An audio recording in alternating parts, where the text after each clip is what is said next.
Applying your knowledge. Testing a sanitizer concentration using testing strips.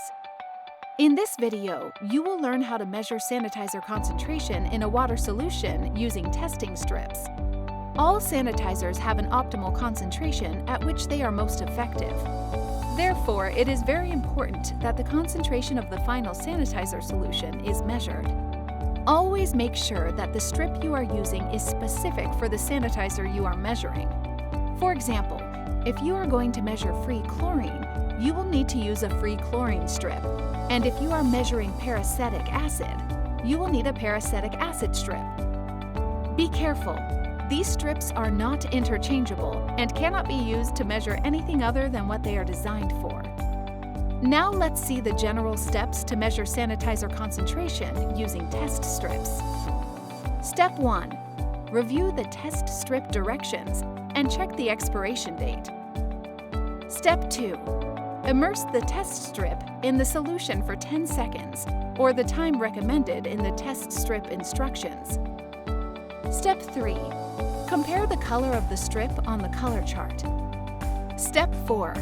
Verify that the value is within the desired range. Step 5. Record the value reading on the corresponding record. Now that we know how to use test strips, let's do an activity to measure chlorine solutions at different concentrations. We are going to prepare 3 solutions at different concentrations of chlorine. All the containers have 1 gallon of water. The first container will be only water, so we will have a concentration of 0 ppm. To the second container, we will add 3 teaspoons of 5.25% chlorine to have a concentration of 100 ppm. And to the third container, we will add 9 teaspoons of 5.25% chlorine to have a concentration of 300 ppm. We mix the solutions well and put the test strips in each container for 10 seconds and compare the values in the color table. We can see that the strip that we dipped in the first container did not change its color because there is no chlorine in the solution. The strip of the second container indicates 100 ppm, which is one of the concentrations we use to sanitize food contact surfaces. The third strip shows a concentration of 300 ppm, which is too high, and that we must not use to sanitize without a rinsing step, since chlorine residues can remain on surfaces and cause chemical contamination. Let's look at another situation. What would happen if we applied sanitizer on a dirty surface? We are going to do an experiment.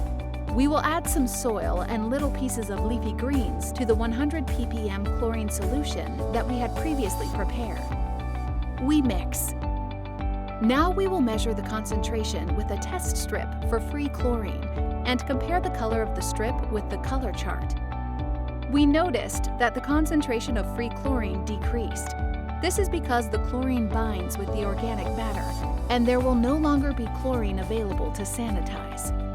For more information on this topic, you can see the video Total Chlorine versus Free Chlorine. This is the end of our video on testing a sanitizer concentration using testing strips.